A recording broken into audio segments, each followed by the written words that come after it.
Hello everyone. दोस्तों, आपने क्या कभी सोचा है कि अगर हमारे पास और, लेकिन, क्योंकि जैसे वर्ड्स नहीं होते तो हम बात कैसे करते? डोंट यू थिंक हम रोबोट्स की तरह साउंड करते? जैसे मैं मेरे को अगर बोलना होता I like T, I like coffee, तो मैं ऐसे बोलती। लेकिन मैं इसको ऐसे भी तो बोल सकती हूँ, I like T and coffee. तो ये मेरा एक ही सेंटेंस में बात फ्लो करके आ गई। इसलिए इंग्लिश ग्रामर में हम यूज करते हैं कंजंक्शंस। दोस्तों, ये सेंटेंस का फेविकॉल या सुपर ग्लू होते हैं। यानी कि हमारे आइडियाज को, हमारे वर्ड्स को ऐसे ज्वाइन कर देते हैं ताकि हमारा सेंटेंस एक बहुत नेचुरली फ्लो करता हुआ लगता है। चलिए शुरू करते हैं इन्हें समझना। सबसे पहले समझते हैं कि कंजक्शंस होते क्या हैं। Actually what are conjunctions? अगर मैं 200 सिंपल डेफिनेशन में बोलूं तो कंजक्शंस वो वर्ड होते हैं जो दो वर्ड्स, फ्रेजेस या सेंटेंसेस को कनेक्ट करते हैं। मतलब समझिए कि एक ब्रिज की तरह है। ठीक है, अगर आप मान लीजिए आप ब्रिज की दूसरी साइड है, ठीक है, और आपको ब्रिज क्रॉस करके दूसरी साइड आना है। जस्ट इमेजिन करिए अगर वो ब्रिज नहीं होता तो आप एक साइड से दूसरी साइड नहीं जा पाओगे। अब इनको एग्जाम्पल से समझते हैं। देखिए, पहले मैं दो अलग अलग सेंटेंसेस बोलूंगी। I am tired, I am still working.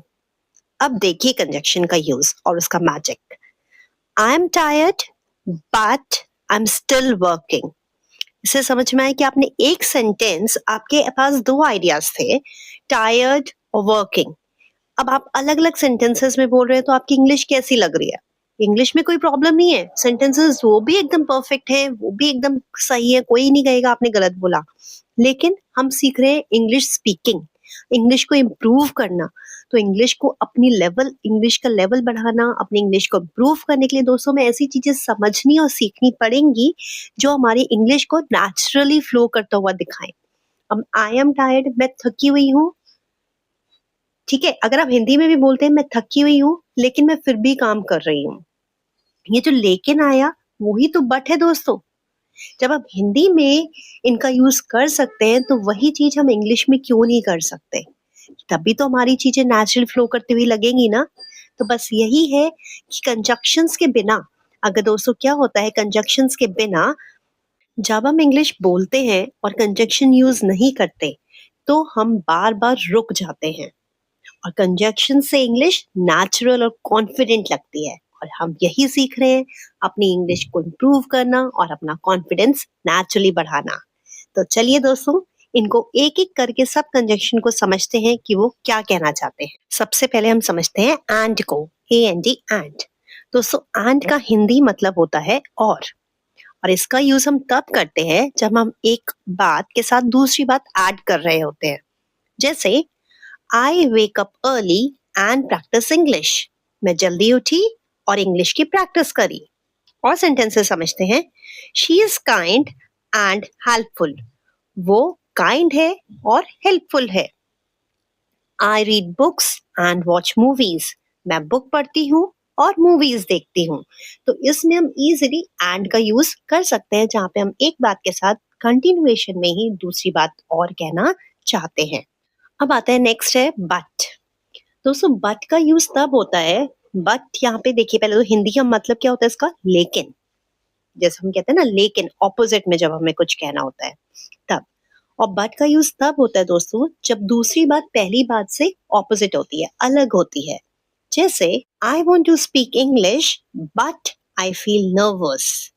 मतलब मैं इंग्लिश बोलना चाहती हूँ लेकिन नर्वस होती हूँ। समझ में आ गया? इंग्लिश बोलना चाहते हैं लेकिन नर्वस होते हैं। लेकिन लेकिन जहाँ पे आप यूज कर रहे हैं वहां पे बट लगता है। He tried hard but he failed. उसने बहुत कोशिश करी पर फेल हो गया। मतलब उसने कोशिश करी लेकिन फेल हो गया ना, पर फेल हो गया। It is expensive but it is useful. ये महंगा है लेकिन यूजफुल है। दोनों चीजें ऑपोजिट हैं, एक दूसरे को कंट्रास्ट शो कर रही है, इसलिए यहाँ पे हम इनमें बट का यूज करते हैं जो हमारे हिंदी के लेकिन और पर की जगह यूज हो सकता है। नो नेक्स्ट है हमारा दोस्तों बिकॉज।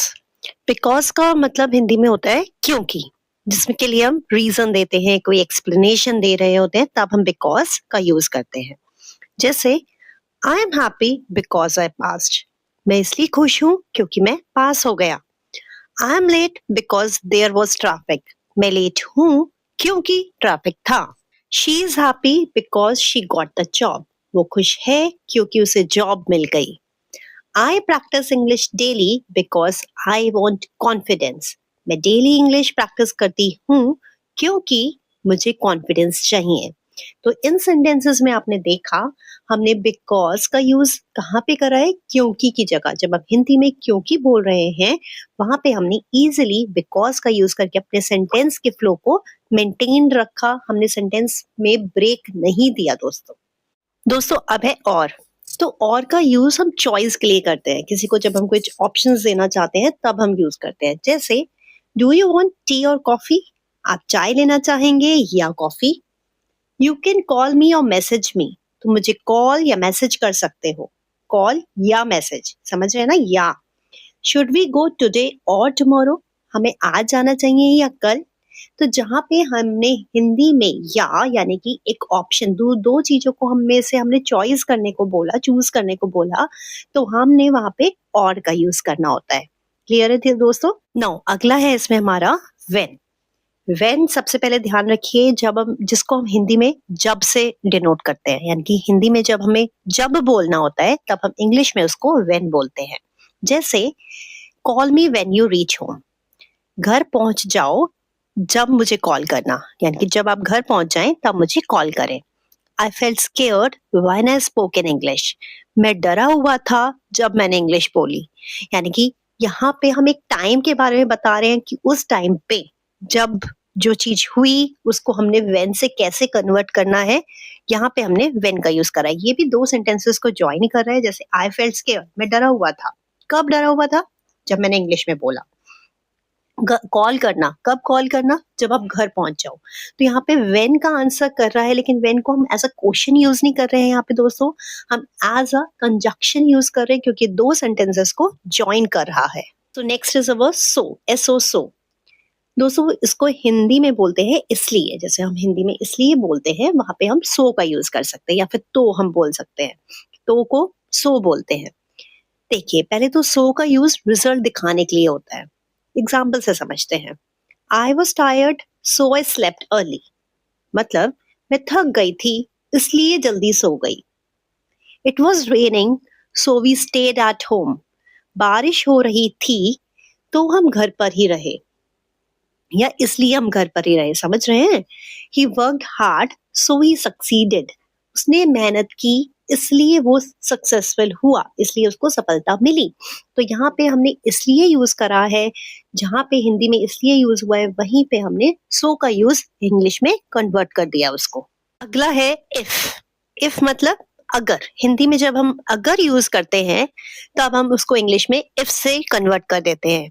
तो इफ का यूज कंडीशन के लिए होगा। अगर से आप समझ रहे हैं, मतलब जब हम कंडीशंस रखते हैं तो हम इफ का यूज करते हैं। जैसे if you practice daily you will improve. मतलब अगर तुम डेली प्रैक्टिस करोगे तुम इम्प्रूव करोगे। हमने कंडीशन रखी, अगर आप ये काम करेंगे तो आपके साथ ये होगा। If I get time I will help you. अगर मुझे टाइम मिला तो मैं तुम्हारी हेल्प करूंगा।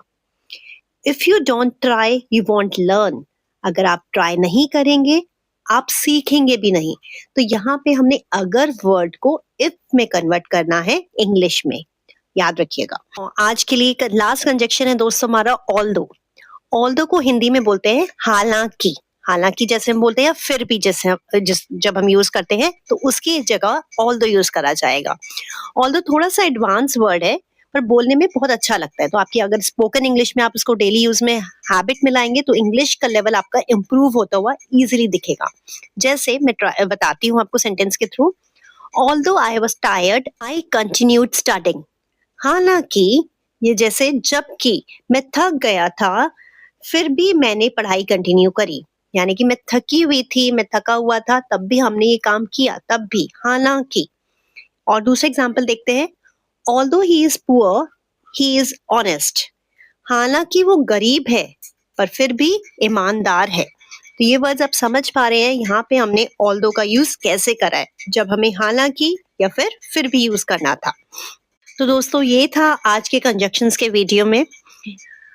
आई होप आपको समझ में आया होगा और आप इनको डेली यूज में जरूर, डेली इंग्लिश स्पीकिंग में जरूर यूज में लाइएगा, ताकि आपकी इंग्लिश जल्दी से जल्दी इम्प्रूव हो सके। अब हमने जो सीखा, जो समझा, उसको एक बार टेस्ट करने के लिए कुछ एक्सरसाइजेस ट्राई करते हैं दोस्तों। सबसे पहला है I stayed at home blank it was raining. अब आप बताइए यहाँ पे क्या आएगा। टाइम लीजिए 2 सेकंड का और फिर सोच के बताइए। Yes, I stayed at home because it was raining. मैं घर पे रुकी क्योंकि बारिश हो रही थी। नेक्स्ट कुछ ब्लैंक्स हैं आपके सामने, आपको एंड बट या सो में से चूज करना है किस सेंटेंस में क्या फिट होगा। I was tired blank I slept early. She is smart dash hard working. I wanted to go blank it was raining. Video pause करिए, सोचिए, आंसर्स कमेंट बॉक्स में लिखिए। अभी हम इनको चेक करते हैं। चलिए आंसर्स चेक करते हैं। I was tired so I slept early. मैं थकी हुई थी इसलिए मैं जल्दी सो गई। She is smart and hard working. वो स्मार्ट है और हार्ड वर्किंग भी है। I wanted to go but it was raining. मैं जाना चाहती थी लेकिन बारिश हो रही थी। अब एक बहुत इंटरेस्टिंग एक्सरसाइज, आपको अपना खुद का सेंटेंस बनाना है दोस्तों। और पता है दोस्तों, सच मानिए यही है इंग्लिश में, यही इंग्लिश को इम्प्रूव करने का एक बहुत आसान तरीका है। प्लीज अपने मन की बातों को सेंटेंस में कन्वर्ट करिए। जैसे यहाँ पे आज अपने जितने भी कंजक्शन सीखे उनसे एटलीस्ट एक कंजक्शन को लेके 3-3 सेंटेंसेस तो आप जरूर बनाइए, उनको बोलिए। जैसे आज मैंने अभी आपको कहा है बट और बिकॉज का यूज करके अपने सेंटेंस बनाइए। एक एग्जाम्पल मैंने आपको दिया है, I wanted to speak English. अब इसमें बट लगा के भी बना सकते हैं, बिकॉज लगा के भी बना सकते हैं। ठीक है, बनाइए और अभी हमने इसको डिस्कस करते हैं। कुछ सैंपल आंसर्स मैं भी आपके साथ अपने शेयर करना चाहूंगी। देखिए दोस्तों, हम खुद से कैसे सेंटेंस बना सकते हैं। जैसे मैंने खाली इतना बताया था आपको, I wanted to speak English but I felt nervous, या फिर I wanted to speak English because I want to improve my confidence. ठीक है, तो समझिए आपने बट लगा के भी सेंटेंस बन गया सेम आधे सेंटेंस से, और बिकॉज लगा के भी। इसी तरह I stayed at home because it was raining. मैं घर पे रुकी क्योंकि बारिश हो रही थी। आई प्रैक्टिस डेली सो आई इम्प्रूव्ड। मैंने डेली प्रैक्टिस करी इसलिए मैंने इम्प्रूव कर लिया अपने आप को। तो यही है कि बस आप कुछ भी सेंटेंस लीजिए जो आपके मन में आज लग रहा है, आसपास को देख के, अपने मूड को देख के, अपने काम को देख के, उसमें आप देखिए कंजक्शन का यूज आप खुद कहाँ कर सकते हैं। और हमने हर कंजक्शन को हिंदी में समझा है कि इसको हिंदी में क्या बोलते हैं। तो आप जब हिंदी में लेकिन, इसलिए, जब, और बोलते हैं तो वहां पे एंड, बट, बिकॉज इन सब का यूज करिए दोस्तों। सो फ्रेंड्स, आई होप आपको वीडियो अच्छा लगेगा। You will enjoy the video and it will make your English a little better every day. बस एक रिक्वेस्ट है, प्लीज हमारे चैनल को सब्सक्राइब जरूर करिए, ज्यादा से ज्यादा शेयर करिए। बहुत मोटिवेशन मिलता है हमें आपके एक लाइक, एक सब्सक्राइब से। कमेंट्स जरूर करिए, हमें बताइए आपको और किस टॉपिक पे वीडियो चाहिए। और इसी तरह रोज अपने आप को थोड़ा इम्प्रूव करते रहिए, बढ़ते रहिए, अपना ध्यान रखिए। Keep learning, keep growing. Thank you so much for watching the video. Thank you.